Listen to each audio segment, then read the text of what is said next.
que isso dói. E toda a gente sabe, quem quiser tentar vai provar que dói. Então não há discussão, quase que nós aliamos o conhecimento. Mas no conhecimento filosófico, não. Há uma discussão, apresentas uma perspectiva e depois fica difícil provar. E como ficou difícil provar, o conhecimento filosófico ficou a nível da discussão meramente científica, meramente acadêmica.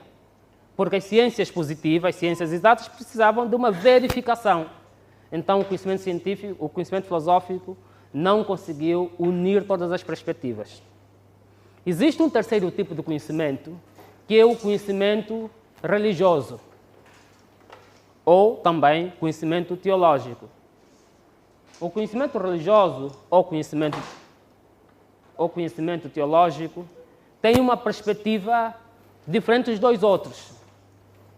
É que o conhecimento teológico, o meio para se conhecer tem um nome próprio, chama-se fé.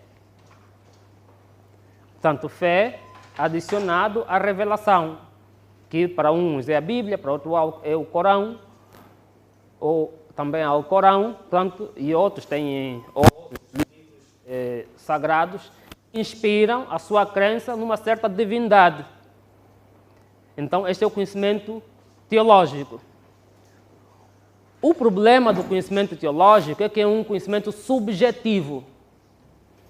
Fé tem um, tem outro.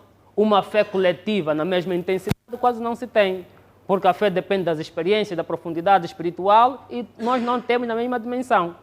Então, também o conhecimento teológico não foi suficiente para podermos alinhavar todas as perspectivas, unir todas as intenções. Além disto, o conhecimento teológico não tem verificação.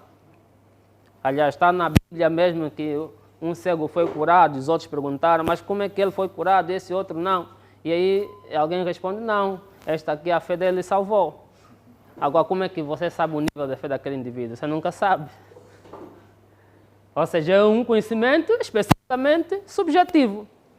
E se a dimensão é eminentemente subjetiva, nunca nós vamos poder saber com profundidade quais são os mecanismos para se apurar se o indivíduo tem ou não fé. Pronto.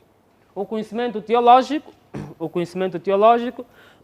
diferente dos outros tipos de conhecimento, parte da fé e da revelação, mas também não tem verificação. Não se consegue verificar. Aí, com todo respeito com alguns pastores que estão aqui, não vou entrar com profundidade nesse campo, mas aí também nós na igreja conseguimos ver, este paralítico aqui vai levantar hoje, aqui levantou, tem que dar um pouco mais de oferta para Deus estar contente, né? Bom, o conhecimento teológico é um conhecimento de uma franja, de um segmento específico. Além disto, o HDMI.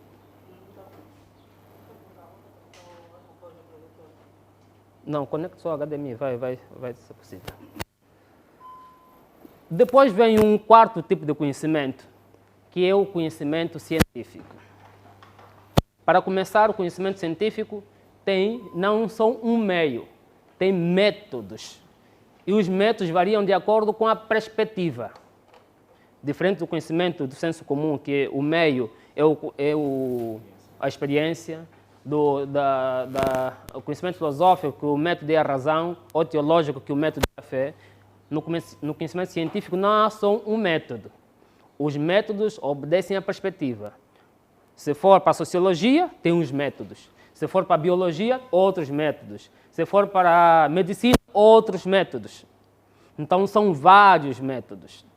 Mas o que une todos esses métodos é a verificação.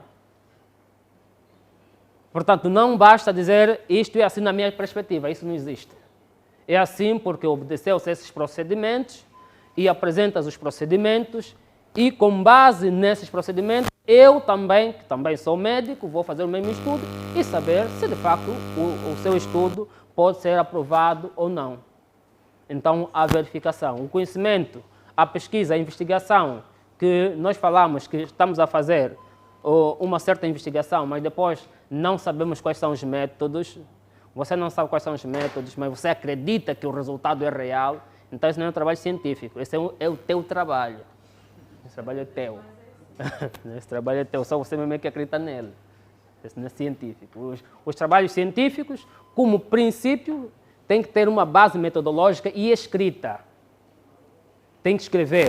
Vamos ver aqui depois dessa estrutura. Tem que escrever. Dizer, tem que ter mesmo um item metodologia e detalhar aí os métodos, os procedimentos, as técnicas, para a posterior qualquer um provar se aqueles dados são verídicos ou não, ou se há algum erro. Então isso é que vai criar conexão com a comunidade científica.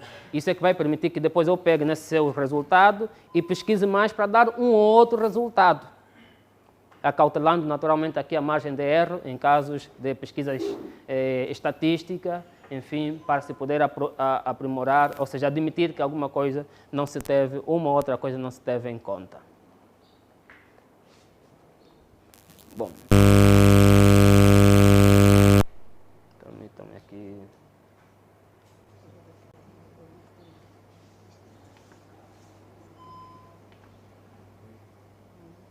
Ok. Ora, quando falamos do conhecimento científico, temos que partir do princípio que o conhecimento científico pode ser desenvolvido por pessoas que são acadêmicos, ou seja, que têm uma linhagem acadêmica, pessoas que têm a linhagem acadêmico-científica. Linhagem acadêmica, estamos a falar, por exemplo, de estudantes. Não está preocupado por seguir a carreira de investigador, mas está a fazer um trabalho de conclusão do curso.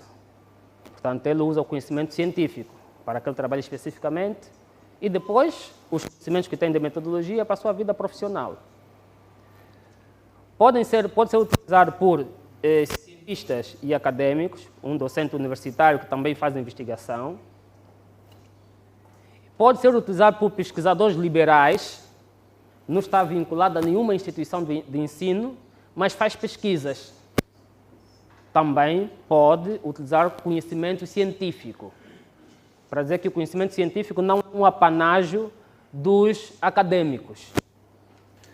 Aí nos séculos XII e XIII, quando começaram a surgir os centros de investigação, a origem dos centros de investigação não foi a universidade, foram centros privados. Um indivíduo que nunca tinha ido para a universidade, mas queria estudar a movimentação, o ciclo hidrológico, criava uma experiência e depois descrevia. Só que a partir do século XIV, os institutos de pesquisa agregaram-se às universidades. E a universidade ganhou mais essa dimensão, para além da extensão universitária e da docência, ganhou também a investigação científica.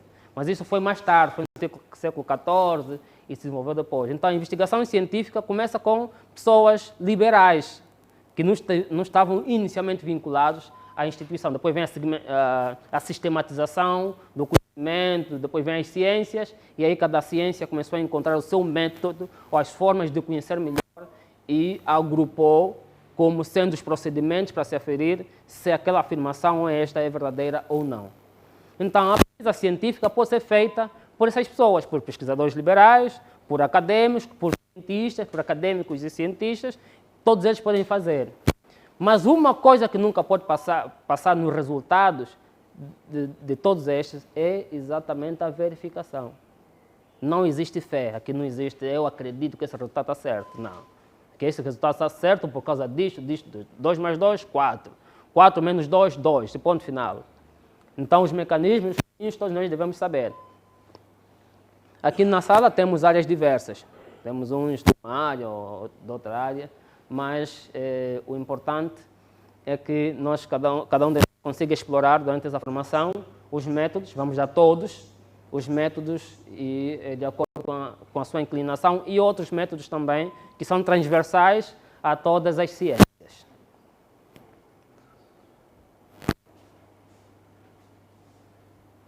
Ok.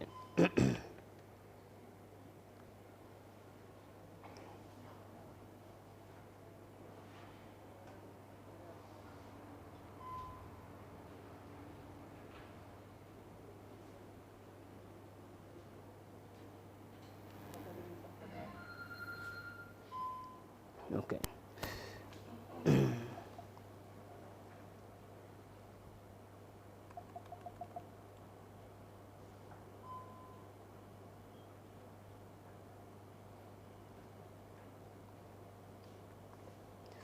Agora passamos para a ciência. Já falamos do conhecimento. Conhecimento